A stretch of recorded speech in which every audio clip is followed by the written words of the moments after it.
శ్రీరామ రామ రామేతి రమే రామే మనోరమే సహస్రనామ తత్తుల్యో రామనామ వరాననే ఆపదామపహర్తారం దాతారో సర్వసంపదాం లోకాభిరామం శ్రీరామం భూయో భూయో నమామ్యహం. సంక్షిప్త వాల్మీకి రామాయణంలో 89వ భాగం. అగస్త్య మహర్షి శ్రీరామునకు ఇంకా ఇలా చెప్పసాగాడు. రావణుడు ఒకనాడు హిమాలయ పర్వత ప్రాంతములో తపస్సు చేసుకునే ఒక కన్యను చూశాడు. ఆ తపస్విని లోకోత్తర సౌందర్యవతి. మనోహరమైన ఆ కన్య యొక్క రూపాన్ని చూసి మహాపరవశుడైనటువంటి రావణుడు ఆమె యొక్క వివరాలను అడిగాడు. నిండు యవనముతో ఎందుకు తపస్సు చేస్తున్నామని ప్రశ్నించాడు. అంతటా ఆ కన్య రావణునికి విద్యుక్తంగా ఆతిథ్యమిచ్చేలా చెప్పింది. మహాత్మా, బృహస్పతి కుమారుడైన కుశధ్వజుడు నా తండ్రి. ఆయన బ్రహ్మర్షి. నా పేరు వేదవతి. దేవతలు, నాగులు, రాక్షసులు మొదలగు శ్రేష్ఠులు వచ్చి నన్ను వివాహం చేసుకుంటామని నా తండ్రిని అడిగారు. కానీ నా తండ్రి వారిని తిరస్కరించి నా కుమార్తెను మహావిష్ణువుకు ఇవ్వదలిచానని చెప్పాడు. ఆ మాటలు విన దంబుడినే రాక్షసుడు నిద్రిస్తున్న నా తండ్రిని సంహరించాడు. నా తండ్రితో పాటు నా తల్లి సాగమనం చేసింది. నేను నా తండ్రి యొక్క కోరిక తీర్చుడికై మహావిష్ణు వివాహం ఆడదలిచి తపస్సు చేస్తున్నాను. నా తపశక్తితో నువ్వెవరో తెలుసుకున్నాను. ఇక నువ్వు వెళ్ళవచ్చు అన్నది. ఆ కన్యమాటలు విన్న రావణుడు బలగర్వంతో ఆ మహావిష్ణు బలపరాక్రమాలతో నాకు సమానుడు కాడు. నేను లంకాధిపతి దశగ్రీవుడను. నన్ను వివాహం చేసుకుని వైభవంగా జీవించు అన్నాడు దర్పంగా. వేదవతి రావణుడు చేత్కరించి చీవాట్లు పెట్టింది. బలగర్వంతో రావణుడు ఆమెను జుట్టు పట్టిలాగా వేదవతి తన చేతిని ఖడ్గంగా చేసుకుని తన వెంట్రుకలను ఖండించింది. తన తపశక్తితో అగ్ని ప్రజ్వలింపజేసి రావణుతో ఇలా అన్నది. నీచుడా, నన్ను తీవ్రంగా అవమానపరిచావు. ఇక నేను జీవించను. నిన్ను హతమార్చి నా తపశక్తి వృధా చేయదలుచుకోలేదు. నేను మర్ర జన్మించి నీపై పగ తీర్చుకుంటాను అన్నది. వెంటనే వేదవతి అగ్నిలో దూకి భస్మైపోయింది. పిదపామె ఒక పద్మంలో ఆవిర్భవించి రావణునికి చిక్కింది. పద్మంలో లభించిన బాలికను రావణుడు తన మందిరానికి తెరిచాడు. సాముద్రికం తెలిసిన ఒక మంత్రి ఆ బాలిక వల్ల రావణునకు మరణం సంభవిస్తుంది చెప్పగా రావణుడు ఆ బాలికను సముద్రంలోనికి విసిరివేశాడు. ఆ బిడ్డ భూమిలోనికి చేరి మిథిలానగరములోని యజ్ఞవేదిక ప్రాంతానికి చేరింది. జనక మహారాజు యజ్ఞము కొరకై భూమిని దున్నుచుండగా నాగలి చాలుకు తగిలింది. ఆ బిడ్డకు సీత అని పేరు పెట్టి జనకుడు తన కుమార్తెగా పెంచాడు. రామ నీకిచ్చి ఆ సీతను వివాహం చేశాడు. ఆ వేదవతి నీ ద్వారా రావణ్ణి హతమార్చింది అని అగస్త్యుడు రామునకు చెప్పాడు. ఇంకా అనేక విషయాలు తెలుసుకోవాలనేటువంటి రావణుని యొక్క కుతూహలాన్ని గమనించిన అగస్త్యుడు ఇంకా ఇలా చెప్పసాగాడు. ఉస్సీర బీజదేశం అనే ఒక దేశంలో మరుత్తుడనే ఒక రాజు దేవతలతో కూడి ఒకసారి ఒక యజ్ఞాన్ని చేస్తున్నాడు. బృహస్పతి సోదరుడైన సమర్థుడైన బ్రహ్మర్షి ఆ యజ్ఞాన్ని చేయిస్తున్నాడు. దుర్మార్గుడైన రావణ రాకను గమనించి దేవతలు అతని కంటబొట్టుకు ఇష్టపడక పశుపక్షులుగా మారి దాక్కున్నారు. రావణుడు వచ్చి, మరుత్తు, నా పేరు రావణుడు. నా అన్న కుబేరుని జయించి ఈ యొక్క పశువిమానాన్ని వశం చేసుకున్నాను. నాతో యుద్ధం చేస్తావా లేక వాటమిని అంగీకరిస్తావా అని అడిగాడు. యుద్ధానికి సిద్ధపడిన మరుత్తు మహారాజును సమర్థ మహర్షి అడ్డగించి యజ్ఞదీక్షలో ఉన్నవారు యుద్ధం చేయరాదని అతన్ని నిరోధించారు. అంతటా రాజు గురువు మాట విని యుద్ధ ప్రయత్నాన్ని విరమించాడు. అప్పుడు సుఖరాక్షసుడు మరుత్తు ఓడిపోయాడు, రావణుని జయించాడు అని ప్రకటించాడు. మునీశ్వరుని హింసించి వారు అక్కడి నుండి వెళ్ళిపోయారు. పిదప దేవతలు వచ్చి తాము ఏ రూపాలను పొందారో ఆ పక్షులకు ఆ జంతువులకు వరాలు ఇచ్చారు. యజ్ఞం పూర్తయ్యాక మరుతురాజుతో సహా అందరూ తమ నివాసాలకు వెళ్ళిపోయారు.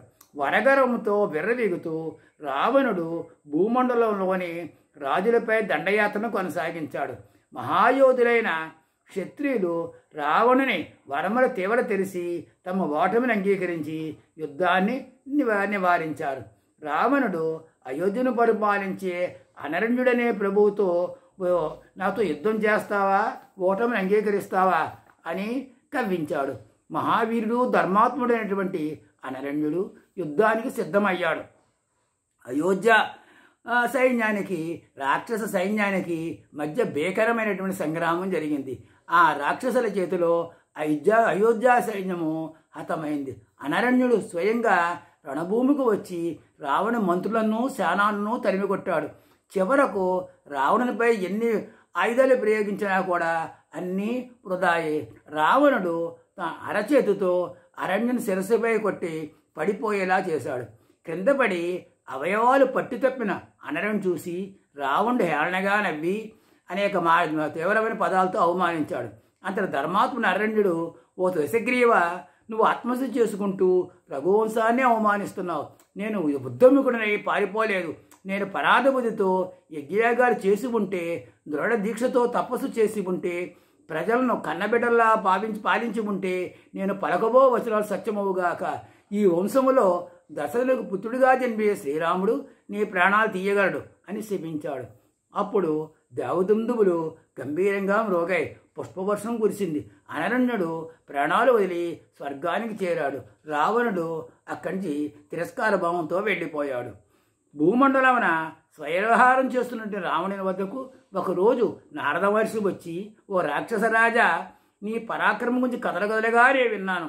నీ శౌర్య సాహసాలు విష్ణువు శౌర్యంతో పోల్చదగినవి. దేవతలు సైతం నిన్ను సంహరించలేరు. ఇక మానవులెంత నీ ముందు గడ్డిపోతల వంటి వారు.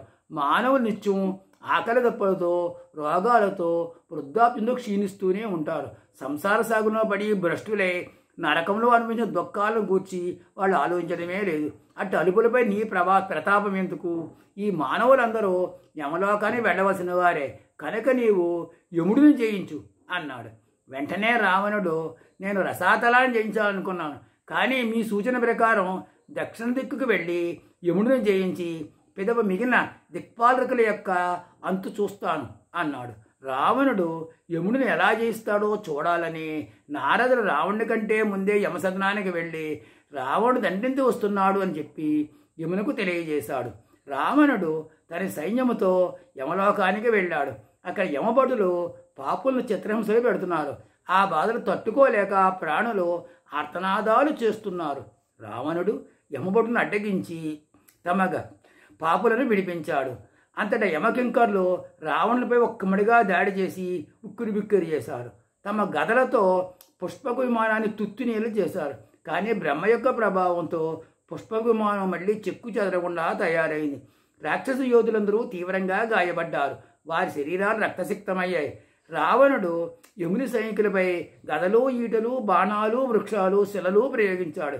యమభటులు వాటినన్నింటినీ చిన్నాభిన్నం చేసి రావణుని వంటనవాణి చేసి దెబ్బతీశారు.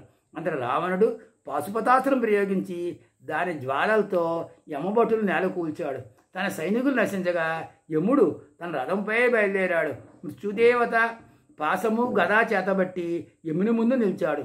యముని ఆయుధమైన కాలదండం వ్యక్తిగా రూపం దాల్చి ఆయన పక్కన నిలబడగా సమస్త ఆయుధాలతో యముడు రావణుని ఎదుర్కొన్నాడు. యముని భయంకర రూపం చూసినటువంటి రావణుని సైనికులు అక్కడి నుండి పారిపోయారు. యముడు ప్రయోగించిన ఆయుధాలను వమ్ము చేస్తూ రావణుడు యమునిపై బాణవర్షాన్ని కురిపించాడు. వారందరూ ప్రళయ భయంకరంగా 7 రోజులు యుద్ధం చేశారు. యముడు ప్రయోగించే ఆయుధాల దెబ్బ తట్టుకుంటూ రావణుడు 4 బాణాలతో మృత్యుదేవతను, 7 బాణాలతో యముని సారథిని కొట్టాడు. వెంటనే మృత్యుదేవత, ప్రభు యమధర్మరాజా, నాకు అనుమతి ఇచ్చి నన్ను ప్రయోగించు. ఈ రాక్షసుని హతమారుస్తాను. ఎంతోమంది రాక్షస వీరులను అంతం చేశాను. ఈ రాక్షసులకు లెక్క. ధర్మజ్ఞ, నన్ను యుద్ధాన్ని పంపు అని ప్రార్థించగా మృత్యుదేవతను ఆగమని చెప్పి యముడు కాలదండాన్ని చేతిలోకి తీసుకున్నాడు. వెంటనే బ్రహ్మదేవుడు యముని ముందు ప్రత్యక్షమై, ఓ యమధర్మరాజా, నీ కాలదండంతో వీడిని సంహరిస్తే ఇతనికి దేవతలలో మరణం లేదని నేనిచ్చిన వరం అసత్యమవుతుంది. కాలదండం దెబ్బకు రావణుడు మరణించకపోతే ఈ కాలదండం యొక్క అమోఘ శక్తిని గూర్చి నేను చెప్పిన మాట వ్యర్థమవుతుంది. కనుక కాలదండం దింపి నన్ను సత్యవాదిని చెయ్యి అన్నాడు. అప్పుడు యముడు, బ్రహ్మదేవ, మీ మాట నాకు శిరోధార్యం. నాపై యుద్ధం ప్రకటించిన ఈ రాక్షసుని ఎలా ఎదుర్కోవాలి? కనుక నేను అదృశ్యమైపోతాను అని చెప్పి యముడు తన రథంతో సహా అంతర్ధానమయ్యాడు. యముడిని జయించినట్లుగా ప్రకటించుకుని రావణుడు గర్వంగా అక్కడి నుండి వెళ్ళిపోయాడు. తర్వాత కథను రాబోయే భాగంలో మనం తెలుసుకుందాం.